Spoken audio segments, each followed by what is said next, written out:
सर्वांना नमस्कार.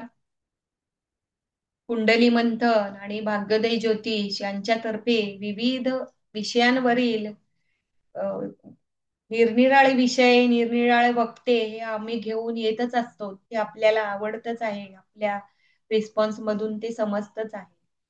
विविध उपक्रम शिक्षणाचे देखील आम्ही सुरू करत असतोच. तर त्यामध्ये वैदिक पद्धती, त्यामध्ये बेसिक ज्योतिषशास्त्र याचा अभ्यास आपण लवकरच सुरू करत आहोत. तर वैदिक शास्त्रामध्ये आपण काय शिकणार आहे? या ज्योतिषशास्त्रामध्ये बेसिक काय शिकणार आहे? तर त्याच्यासाठी हा एक व्हिडिओ आपण बनवणार आहोत. तर त्याची माहिती मी तुम्हाला सांगते. तर वैदिक ज्योतिषशास्त्राच्या विविध शाखा आहेत, हे आपल्याला माहितीच आहे. पारंपरिक आहे, कृष्णमूर्ती पद्धती आहे, अंकशास्त्र आहे, त्यानंतर हस्तशास्त्र आहे. बऱ्याच गोष्टी आहेत. तर त्या वेगवेगळ्या पद्धतीने त्याचे अनुभव आपल्याला येतच असतात. पारंपरिक वैदिक पद्धतीचे जे काही नियम आहेत, ते सर्व आपल्याला माहिती असणे गरज असते. कारण बेसिक वैदिक पारंपरिक शास्त्र आहे. हाच बेस सर्व शास्त्रांसाठी, इतर ज्योतिषशास्त्रामधील शाखांसाठी त्या महत्त्वाच्या आहेत. त्यामुळे ज्योतिषशास्त्राचा अभ्यास, पारंपरिक गोष्टींचा अभ्यास आपल्याला करणं महत्त्वाचं आहे. तर ग्रह, नक्षत्र, तारे त्याचबरोबर त्यांचे येणारे विविध योग हे वैदिक पारंपरिक पद्धतीमध्ये आपण शिकणारच आहोत.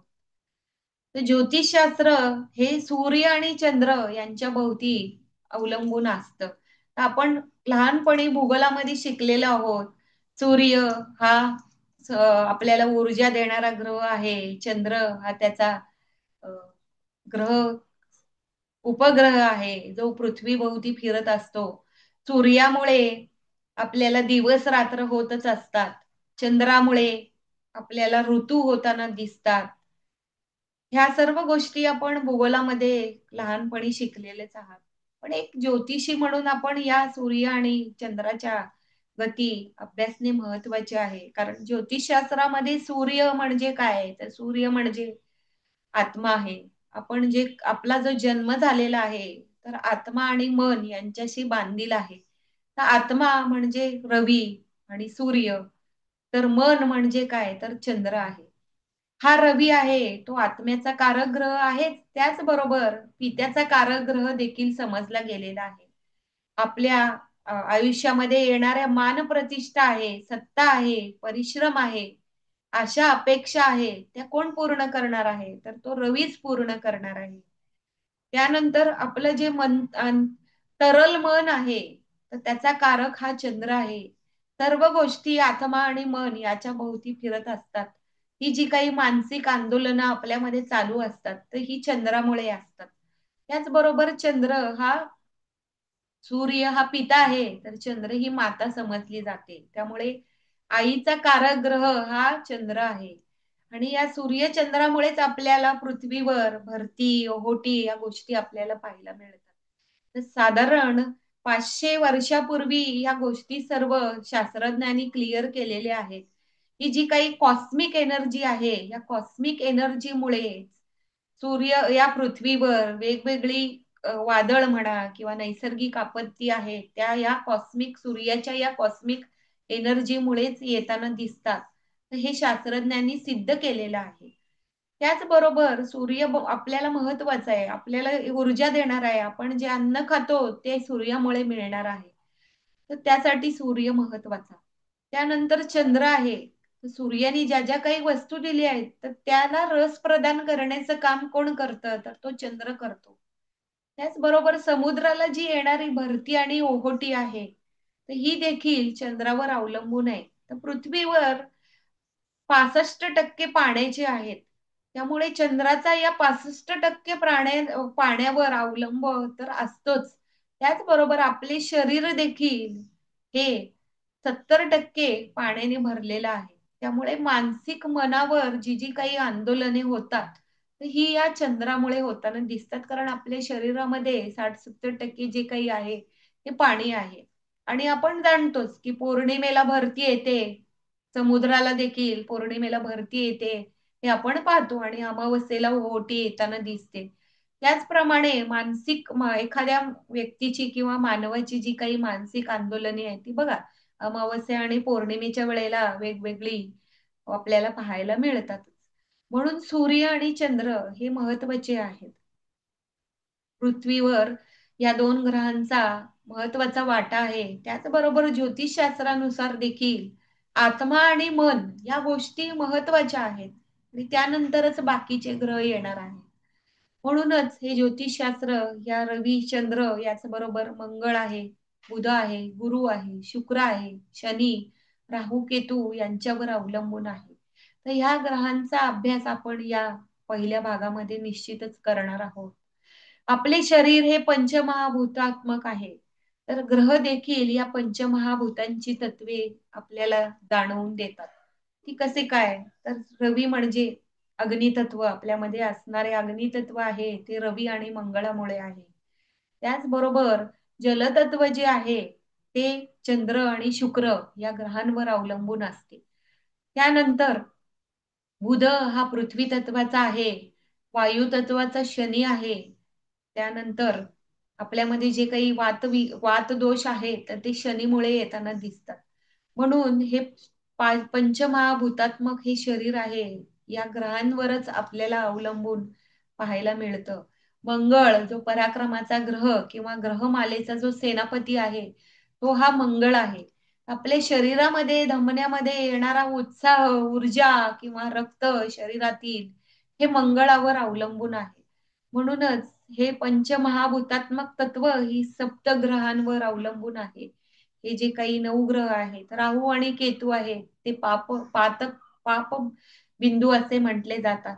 ते प्रत्यक्ष ग्रह नाही, तर ते बिंदू असे समजले जातात. ज्यावेळेला पृथ्वी स्वतःभोवती फिरते, ती सूर्याभोवती देखील फिरत असते आणि जिथे अ, छेदनबिंदू या पृथ्वीचा आहे, तिथे हे 2 बिंदू आपल्याला पाहायला मिळतात. त्यालाच आपण राहू आणि केतू असे म्हटले गेलेले आहे.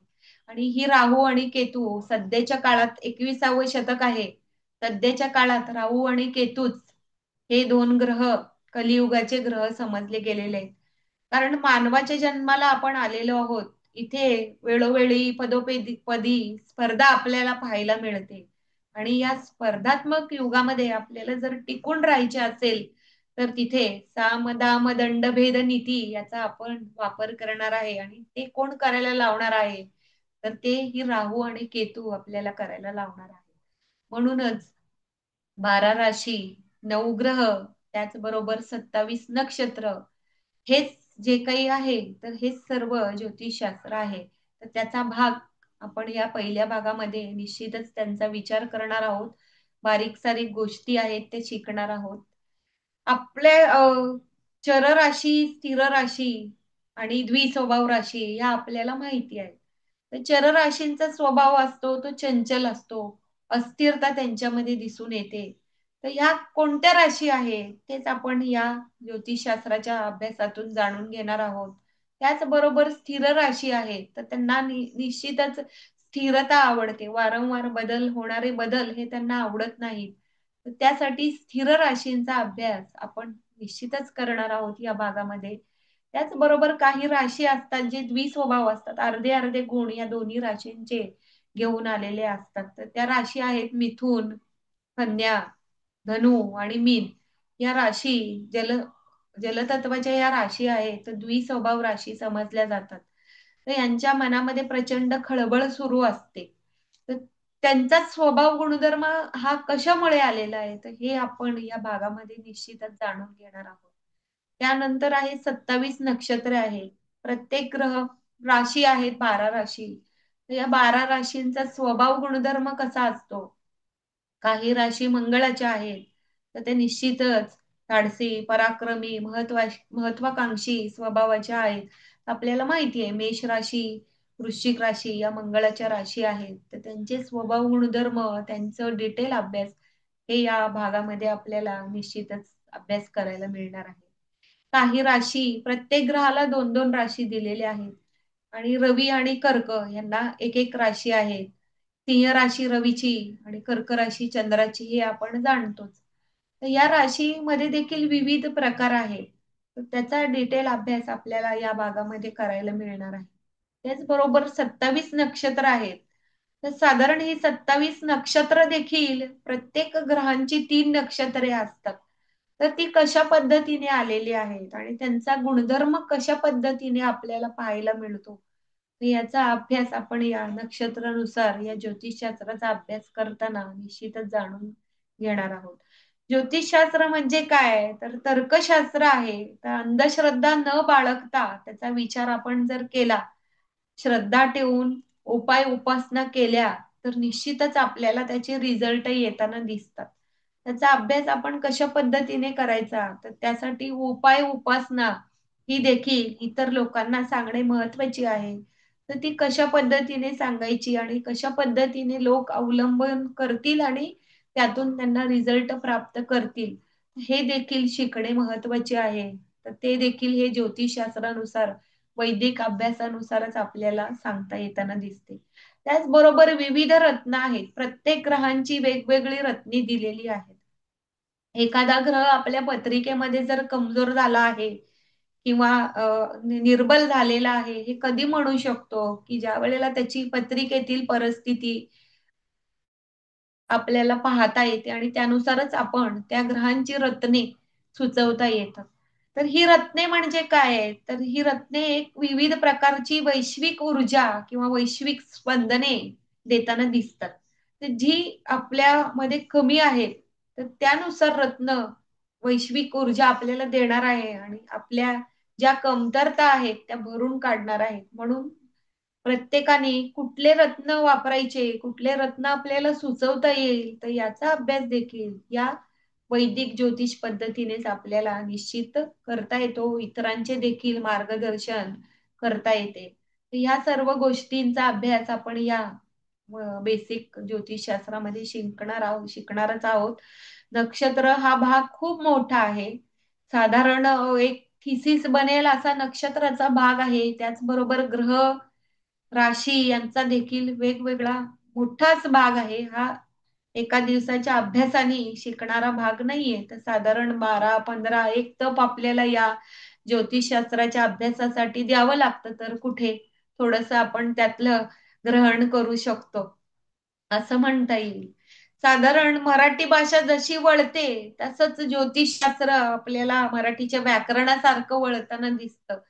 तर तर्कबुद्धी ही महत्वाची आहे हा अभ्यास करताना.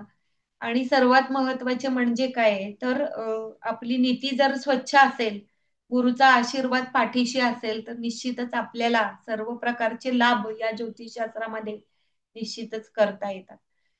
प्रत्येक जण ज्योतिषी होतोच का? तर नाही. ज्यांच्या ज्यांच्या पत्रिकेमध्ये काही स्पेशल योग असतात, तर त्यासाठी तुम्ही 8वं स्थान तुमचं पत्रिकेतलं तपासा. हे जे काही चौकोन आहे 12 घरांचा जे चौकोन आहेत, तर त्या प्रत्येक घराचा वेगवेगळा मालक असतो आणि तो मालक तुमच्या मूळ ह्या कुंडलीमध्ये कसा आहे आणि कुठल्या पद्धतीने तो तुम्हाला फळे देईल, हे पाहणं, हे अभ्यासणं म्हणजेच काय, तर ते ज्योतिषशास्त्र आहे. याचा सविस्तर अभ्यास हा आपण या अ, करणारच आहोत. तर त्यासाठी सर्वांनी निश्चितच या ज्योतिषशास्त्राचा, पारंपरिक बेसिक शास्त्राचा अभ्यास करा. आपला जर पाया मजबूत असेल, तर निश्चितच आपण मोठी झेप ही घेणारच आहोत.